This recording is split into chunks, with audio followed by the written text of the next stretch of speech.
What's up guys? May pupuntahan kami ngayon. Maliligo kami sa beach. Ang tawag doon Nato Beach. So ngayon guys, nagbabiyahe muna kami. Mahaba-haba tong biyahe. Mga 1 hour. So ngayon, andito na kami sa Ocampo. Mga kasama ko pala dito guys. Yung ate ko, pamangkin ko, tatlo ang pamangkin kong kasama ko, tapos ako, tapos yung tropa ng ate ko, tapos yung nagdo-drive, yung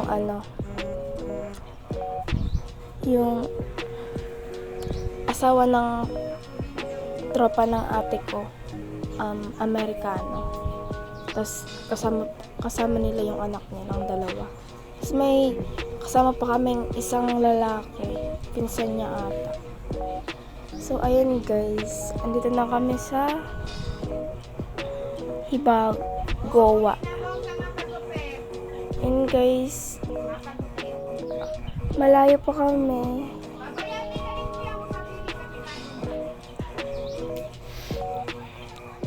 Kung matitingnan lang ninyo to sa personal, apakaganda ng paligid. Walang dumi-dumi. Kaso guys, puputulin na yung mga kahoy sa gilid.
So yun guys, malapit-lapit na kami sa aming paroroonan.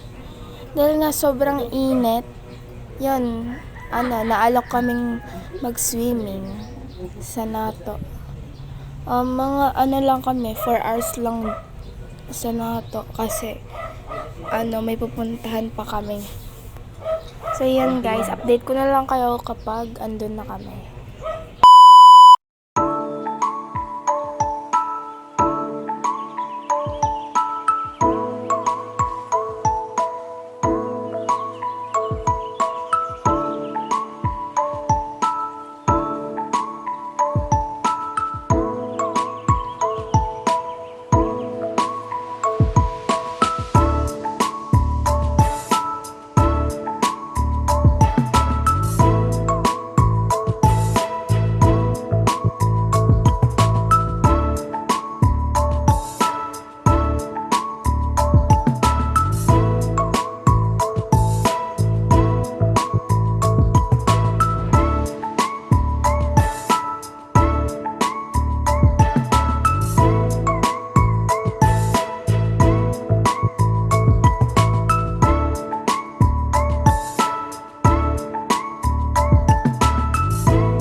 2,000 years later. So, ayun guys, tapos pa lang ng biyahe namin. Andito na kami sa NATO. Dito na kami sa, entrance way. So, yun, kinakausap lang ni ate yung guard kung pwede na kaming pumasok. Kung pwedeng buksan na yung gate. Kasi, hindi kami makakapasok pag walang permission. At least walang bayad. So, yun. Pinayagan na kami at andun si ate. Giikot lang kami. Huy! Nakita ko na yung dagat. Yun po. Ang ganda. Ang ganda ng alon. Color blue yung dagat. Yun na po. Ikot lang po kami. Excited na yung mga person.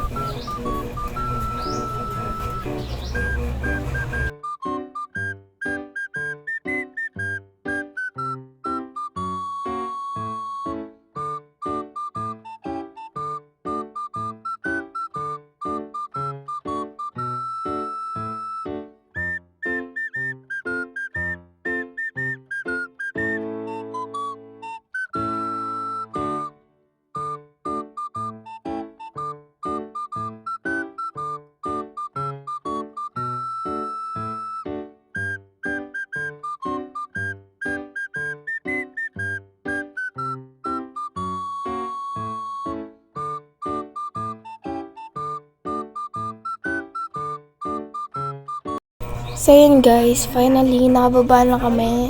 Ayun yung ate kong maganda. Pero mataba, chariz. Yung mga pamangkin ko sabik ng madampian yung dagat.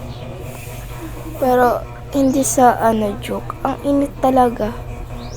Tas yung dagat pag paglusong namin sa dagat, mainit din. So yun guys, nauna na si Mi. Yan. Huy, sarap ng dagat. So yun, nag-ano na sila. Naglusong na sa tubig. Tapos yung pamangkin ko din na lalaki, yung panganay, nakakainis. Samahan ko daw siya. Bibili. Yan pala yung nag-drive, yung Yan. Amerikano. Yan yung mga kasama namin. Sabi daw ng pamangkin ko, samahan ko daw siya. Magbili na pagkain kasi gutom na daw siya. Kasalanan ko.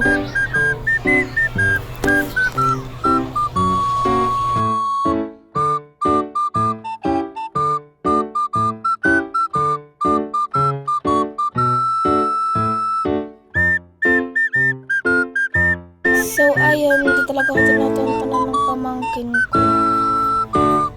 Napakainitas, nakapaalang ako. Kukuha lang ako ng chanela. So, ayun guys, di ko na videohan. Pero, bumili na kami ng donut. Tapos, makain na kami. Tapos, bumibili kami ng palamig.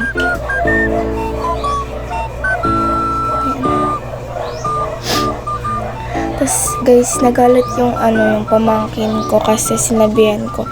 Yung tandera kasi yan, yung babae. Nagsabi, nag-thank you. Tapos, sinabihan ko yung tandera. Nakilig si Dwayne. Yan. Nagalit sa akin yung pamangkin ko.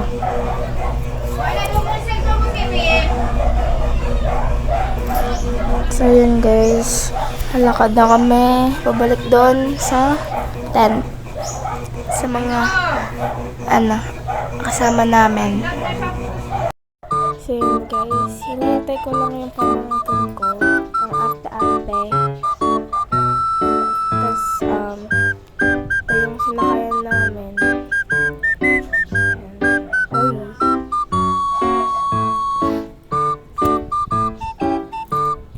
Tapon ng basura. Okay, pabalik na kami. Ang ganda. Ang ganda ng dagat.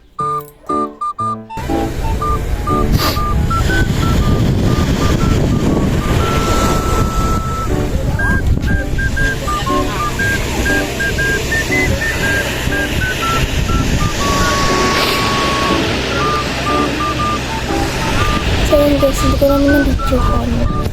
Inalap na naman ako ng pamangkin ko. Punta kami dito. Gala-gala.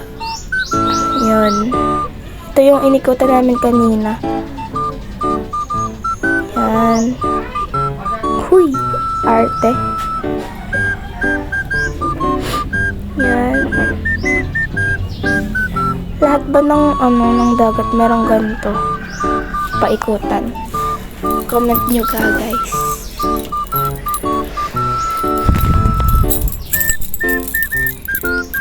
Di banda.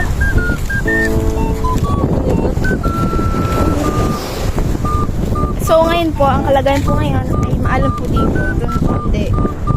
Sulong. Natural lang.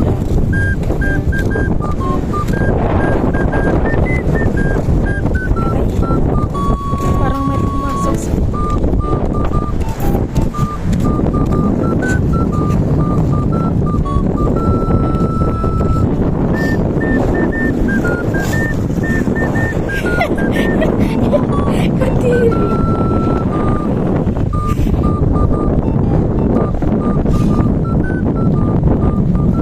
Hindi ko garo may naglaw sa mata. Sumak. Alam mo ka na cellphone ko dyan? Alam mo ka na? Tingnan mo.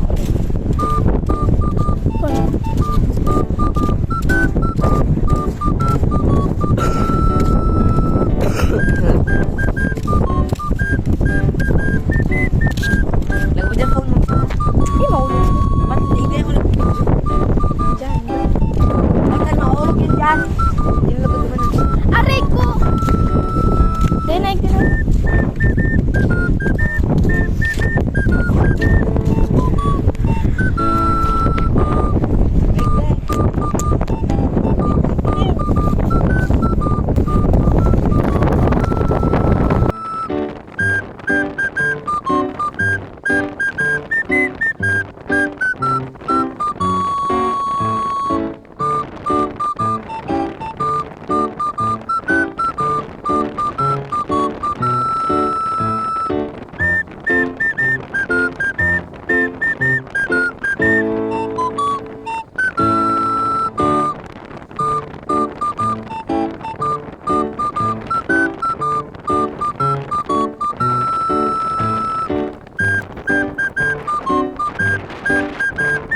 Kinuha ko na pala yung cellphone kasi picture daw si Dwayne. Yan. Arte. Taray na ba? Tapos ako hindi pipicturean.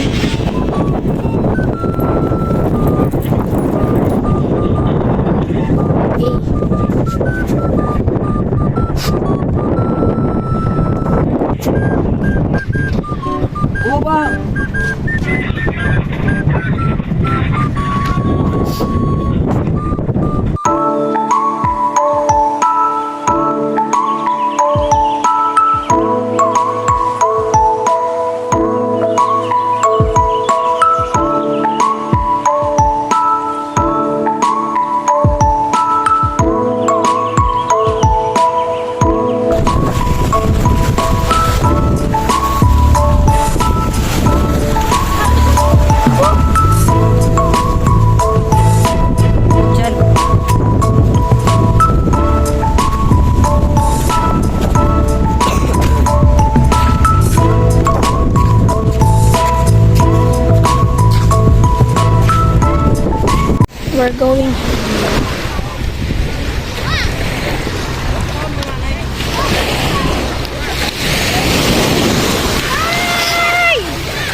May gulay.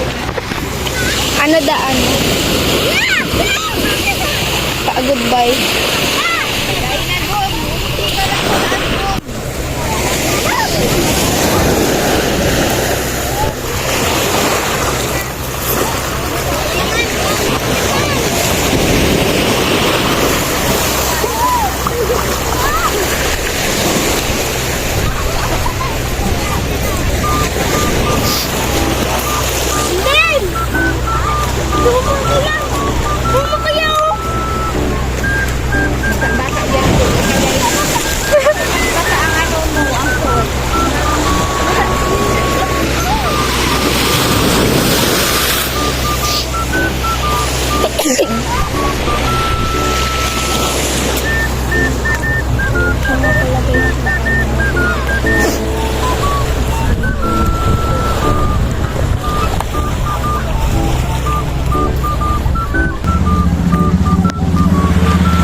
So yan guys, bibis daw si Ashley. Update ko na lang kayo kung saan kami next pupunta. Hindi mo kaya na kaya. Oh my God. Kapapaling nga ni Bebek.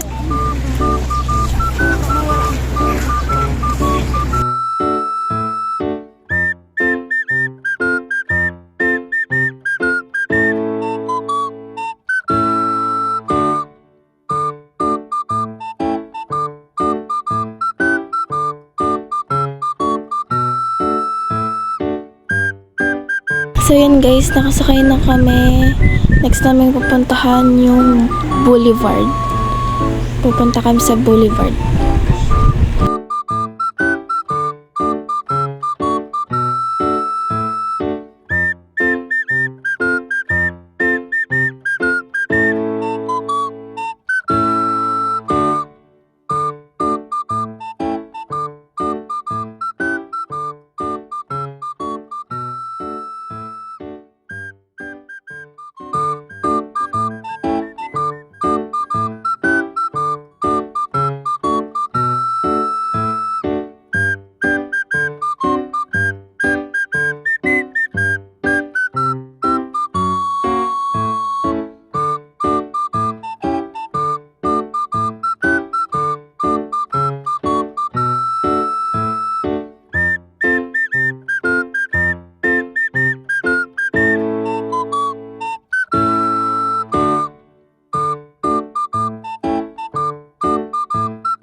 So yun guys, andito na kami sa Boulevard.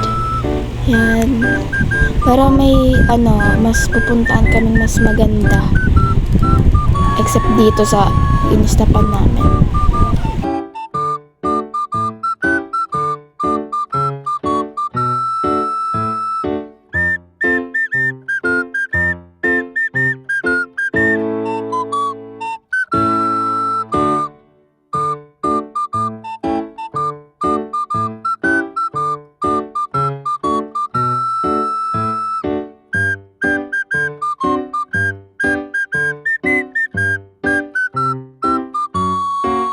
So yun, andito na nga kami sa Boulevard. Ang ganda kasi ng view dito. Tingnan mo kasi. Uy, apakaano.